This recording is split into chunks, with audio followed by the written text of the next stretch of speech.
What's going on, guys, and welcome back to the channel Pete's Carport, and welcome back to another video on our Lexus sc300. This is a 1996 manual. It was a factory manual W58. It's a car that I had debated on continuing to work on, continuing to do things, or sell it. So right now, I've decided that I'm going to start diagnosing some of the issues that I didn't even touch when I purchased this, because the goal was to get this car prepped for drifting and then start diving into the mechanical stuff. I know that kind of sounds backwards, but I was not planning on driving this car for quite some time, and I did pick up another motor over there and a backup transmission that we were going to separately build. Since then, I've decided let's go ahead and get this thing ready to go. I would love to hit a drift track with this NA motor first, get used to doing it, and then possibly build that motor or build the motor that's in here, depending on which one seems stronger once we start diving into it. So today is kind of the second video on diagnosing a long start issue. When it comes to these type of things and you've got a new car, you always want to start with the simplest things. Check for any vacuum lines that might be loose. Next thing you want to do is what I did, check fuel filter, fuel lines, make sure nothing looks wonky, nothing's loose. The next thing, what a lot of people do first, is you want to go ahead and check your spark plugs, wires, all that type of stuff. Make sure none of your connectors are loose. And basically what we're going to do right now is pop off our spark plugs. Now I saved this part for this because I haven't even checked these yet, but I have a really big feeling that these are going to be one of the main issues.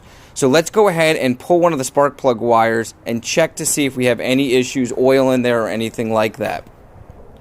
Okay, so your spark plugs, this is an inline 6, and this is the non-vvti, and this one does not have the cover for the timing chain, and I believe there was another cover here, or maybe that was just the vvti model. So once you get under here, and it's a non-vvti, you're going to have your standard spark plug wires. You've got your coil over here. You've got your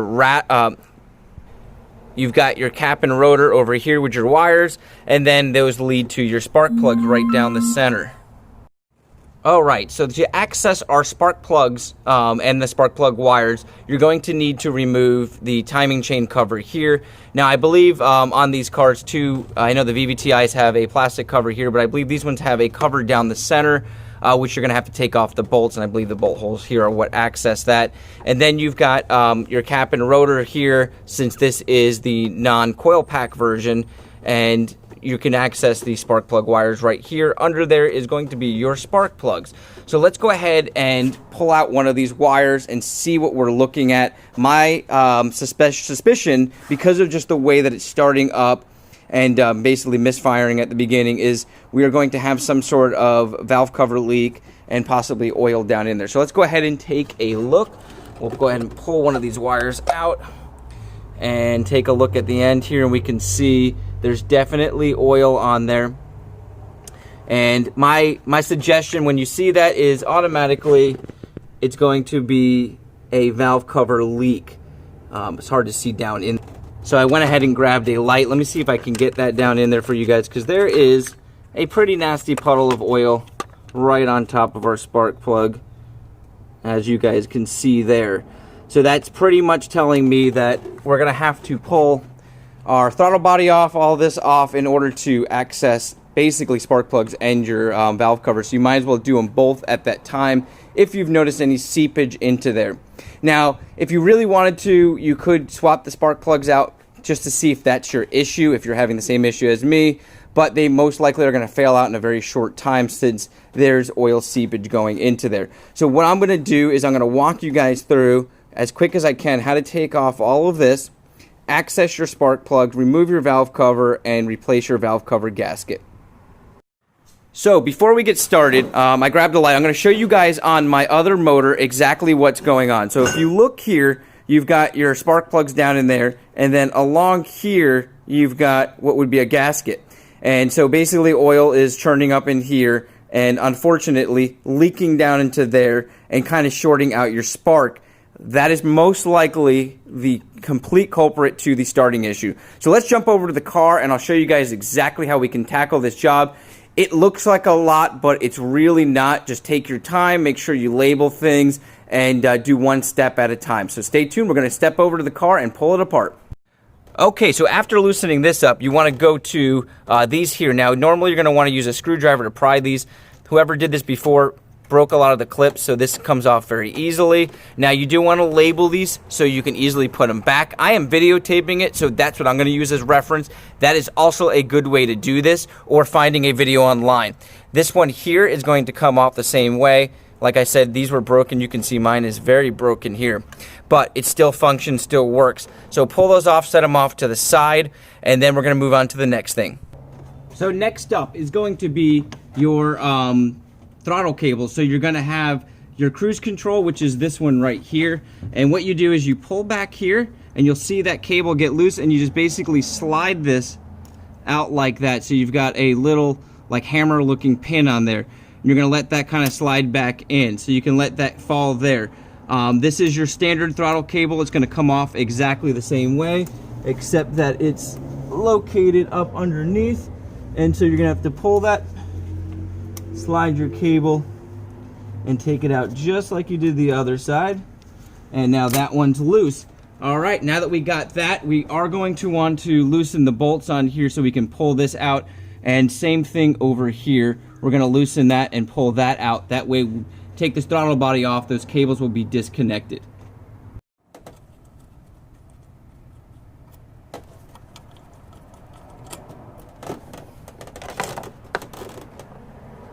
Okay, running out of a little bit of light, but I'm going to hold the light here. So next thing we're going to remove is this water line going right here, and there's a clamp down in there, as you can see. You want to pull that clamp. Now right there is your throttle cable, so it's right below that throttle cable basically bracket there. So you're going to pull that hose off, and then if you come up here, you're going to take that breather hose off, and then we're going to move on to removing the bolts along there. Those are 13 millimeter, so I'm going to start doing all of that and come back. Okay, so on this one here, you've got 4 bolts on the top, and then down here you'll see there's a stud, there's a nut on that. Now on the opposite side, we've got the exact same thing, and what I did, because you can't get a socket down in there, it's got my ratchet. Now these are 12 millimeters, and I'm able to get that nut off. So just kind of a heads up, you might need to get yourself an open end wrench that you can squeeze down in there to get that last one out. And then down here, let me see if I can show you. There's basically, mine's missing, but there's a bolt on each side that connects the throttle body to the engine basically, and you're gonna need to take off those 2. I think it's the bottom ones. I'm gonna fill you guys in on that once I pull those off, and that should allow us to pull it up. So let's go ahead and get all the rest of the bolts off, and I'll show you guys how it pulls out. Alright guys, so it's a new day, but I'm going to show you where I'm at. So you do have to remove these little bolts or nuts that are on these bolt studs here, just the top ones, and that flap will come down. That'll remove this part of the throttle body. Next, let me come around this side, is you're going to have to remove this because this connects to the top of the part that we're removing. So you're just going to remove that little bolt there. This can slide off and set off to the side. You've got this breather hose right here that I've already pulled off, and then you're going to have quite a few vacuum lines. Make sure you notate them, label them. There are 3 that I have. I'm missing quite a few vacuum lines, but I think I've been able to track most of them down because I'm starting to go through the diagram that's on this hood right here, and I think I'm figuring out what vacuum lines I'm missing and how they get hooked back up. So this is actually a good thing for a lot of you out there that might have broken vacuum lines. This is a good time to go ahead and replace those. So after you get those off, when we lift up, it's going to allow us to basically take this off now that we've gotten all those bolts off. Up under here, you can kind of see there's a hose. You have to lift it up in order to get to that hose. So I'm going to remove the vacuum lines, and then we're going to lift that up. I'm going to show you guys how that hose comes off. Alright, so now that we've got all of our breather hoses, our vacuum lines off, this should just slide right out, and then we can access this last hose up underneath. And let me see if I can get it. It's got a little clamp on it. I'm going to go ahead and grab some needle nose and snag that and pull that off.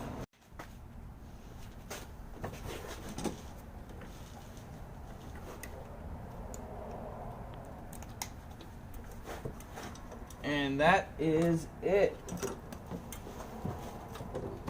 Everything should come off. Now, I've still got this hose connected because I wanted to pull it off to get to it. So you could let this sit off to the side like that, okay? Or you can pull the whole thing out and then allow you to clean it down.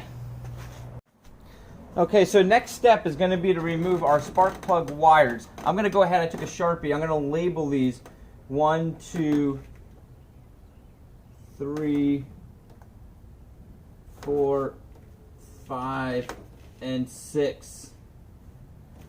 This way, if you're reusing your wires, you don't have to try to, figure out if you pulled one off where it goes. It just makes life a lot easier. Obviously, the length of them will help assist that. But I'm going to go ahead and pull all those out. Then we're going to go ahead, and I think it's 10 millimeter. We're going to go ahead and get all of the bolts that are on the valve covers off, and that will allow us to pull the valve covers off.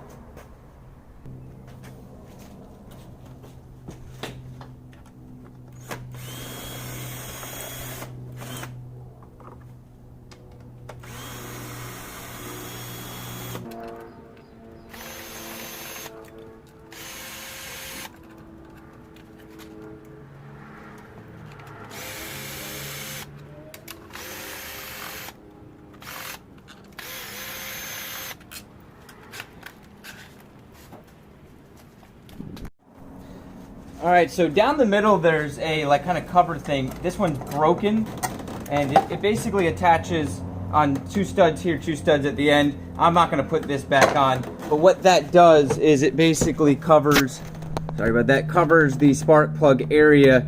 So it's not necessary, it just kind of gives it a cleaner look from the top of the motor, but if you don't have that, it's not going to affect the actual working of the motor. So once we get all the nuts off, you got to keep in mind this wire harness here is going to be a little in the way, but you want to wiggle the valve cover loose, and then once again it slides over the studs on the front here and on the back there, so you're going to have to get those loose and slide it out. I do have another nut right here. I just realized it's attached to the wiring harness, so I'm going to pull that off. That's going to allow me to kind of pull both of these off here. This one has nothing else attached to it, so this one can actually come right out once I get it over that.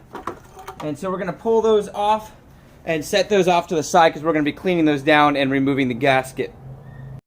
Okay guys, so at this time now you can kind of investigate the motor, and I'm going to show you. You can see all of the oil in this first chamber, a little bit of oil and almost no oil. Now there's some leaves back there, so we are going to be vacuuming this whole area out next and doing the spark plugs. But what I wanted to show you was I was able to pull this wire harness up here and kind of rest it there. A lot of times you get leaks along here, and what people do is put the RTV silicone, the gasket maker, the black one, and we're going to do the same thing on this because I think that is most of our culprit. If you come along here, you can see a little oil along the ring along there, but based on how much oil is in this part and a little bit in there and almost none in the back, I'm guessing it is all coming from that area there. The gasket looked good, but obviously we got a new gasket, we got everything apart. Let's go ahead and change that out. I'm gonna go ahead and vacuum everything out, and then we'll replace the gasket. We'll first replace our spark plugs, then we'll replace our gasket and get everything back in. I'm probably not gonna record doing the spark plugs because really that is just pulling them out. I'll put the torque spec on the spark plugs now, and also I will reveal the torque specs for all of the bolts for your valve cover and how to tighten those up once we get those back in. Okay guys, I wanted to show you this. There's an absolute insane amount of oil. Let me show you here, and I'm gonna pull this spark plug out as well. Just putting this wrench on that spark plug, look how deep the oil goes on there. As you can see it dripping right out of the actual socket. So I'm gonna pull this spark plug out. I'm gonna show you guys because I pulled this one out. It is absolutely drenched in oil. So obviously this thing's been leaking for quite some time. Ironically, they did have silicone along here, so they did the right thing when they installed the gasket. But sometimes these gaskets, they might have put it on too tight, or it might have just gotten dried out over time. So let's go ahead. I'll finish taking these off. I'll show you guys how that looks when I pull the spark plug out. Okay, take a look at this. I just got this second one loosened up. Look at the amount of oil and grime that's on there. So I'm going to really have to get this cleaned out. There's several ways using basically an air blower that you can put towels over it and blow it out. You can stuff some towels down in there. Just be careful doing that. or you can try to use some sort of extractor, which I'm going to try to use like either brake bleeder or one of the fluid extractors I have to try to get out what's in there out. All right, so let's move forward and get these spark plugs done. Okay guys, new spark plug versus old spark plug. Now, they had some NGKs in there, so obviously they've been changed out before. These are the Denso, which are the factory replacements. So I went ahead and just picked those up. They were a little bit more, but still not that much money. Also, we're able to vacuum out the chamber, and it came out really, really good. Barely any oil left down in there. I don't know if I can get it to see down in there. But, yeah, I even stuck a towel down in there and picked it back out, and then really nothing on it. So we're getting this thing step by step. Next thing is to get the valve cover set up and put back on. So next what we're going to do is take off our gaskets. And these are a little dried out. So I'm guessing they were just leaking from being a little bit old, worn. So we'll toss that off to the side. Grab yourself some brake cleaner and just basically give it like a little bath. I'm going to go ahead and spray this down. Then I'm going to hose it down, let it sit in the sun to dry out, and then we're going to insert our new gaskets. We're also going to use this brake cleaner on a towel to wipe along the edge of the inside of the motor where the gasket's going to meet. And we want to make sure we get any of the gunk and stuff off so that we have a nice tight fit to the actual engine.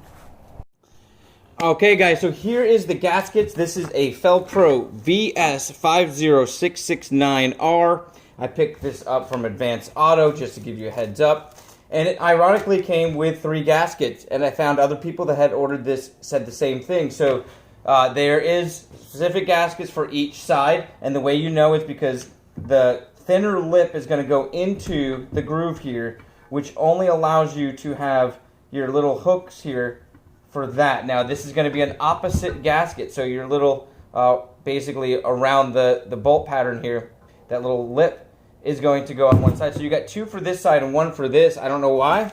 And then there's this inside the this gasket as well inside there. I'm not sure what this is. And the only thing I can think of is that it would go underneath here, but this is sealed off very, very well, and I don't want to crack that open. So basically when you do this, you want to have the thinner lip down, and you want to start on the corners and get this pressed in pretty good. And then you want to kind of pull it down and make sure it's lining up properly with these bolt holes here. So if you need to pull it down a little bit and play with it, you want to make sure it's not going to basically bunch up. You want to make sure everything lays really flat when we put this in. So I'm going to go ahead and get these pressed in here. And we're going to use, like I said earlier, this ultra black here, and we're going to put that basically on the car along this area here on the actual engine. So I'm going to set that all up, and then we'll get these pressed back in there, and I'll show you guys how you tighten them down and then torque them. Okay guys, so this is the area that we wanted to put the RTV silicone, that ultra black, so that it seals off real nicely. All the videos I saw, people put it right onto the car directly, but I think it's going to be easier to actually lay it on here. So what I'm going to do is put it on here, because it's not going to matter. All of it's going to touch anyways, but I figure this is easier area to get. So I'm just going to get it on there, and then I'm going to kind of make sure I get it on there real nice with my finger. You don't want to have it too thick, because you don't want it to glob onto the inside. So make sure you spread it around. Alright, that's about good there. Now we can go ahead and put this in the car, torque everything down. I'm going to show you guys how you tighten these up. Alright, so we got both the valve covers in place. The main thing you want to do is hand tighten these down all the way around. Then go ahead and get yourself your socket wrench, and you want to start towards the middle, and you basically want to lightly tighten going towards the front like this.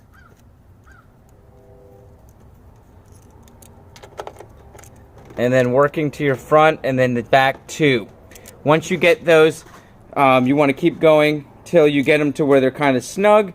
Then you're going to actually torque them down, and it's 75 inch-pounds, which is approximately 6.25 foot-pounds.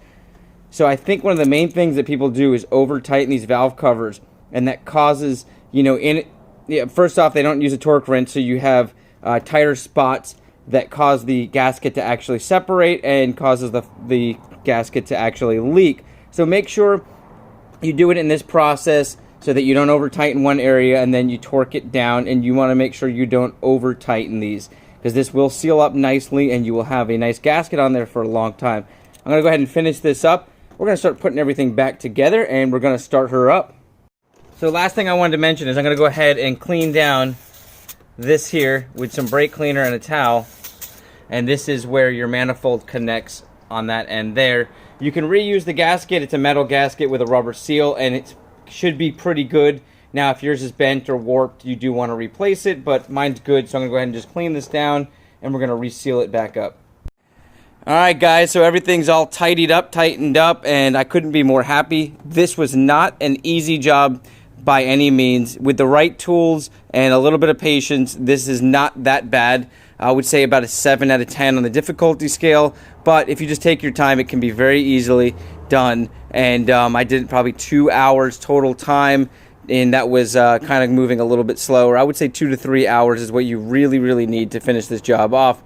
Now, with that said, I went ahead and started the car, and of course it did not fix the issue, but I gotta tell you, I was aware that it probably wasn't going to right along the end of this video, and that was due to a subscriber filling me in on one of the other videos I had just posted, and that was commented yesterday when I finished up doing everything today. So coming into today, I knew, putting everything back together, I probably was still gonna have that same issue where it was not wanting to start, but thanks to that subscriber, we are now going to have another video where we're going to jump the, basically it's a ECU for the fuel pump.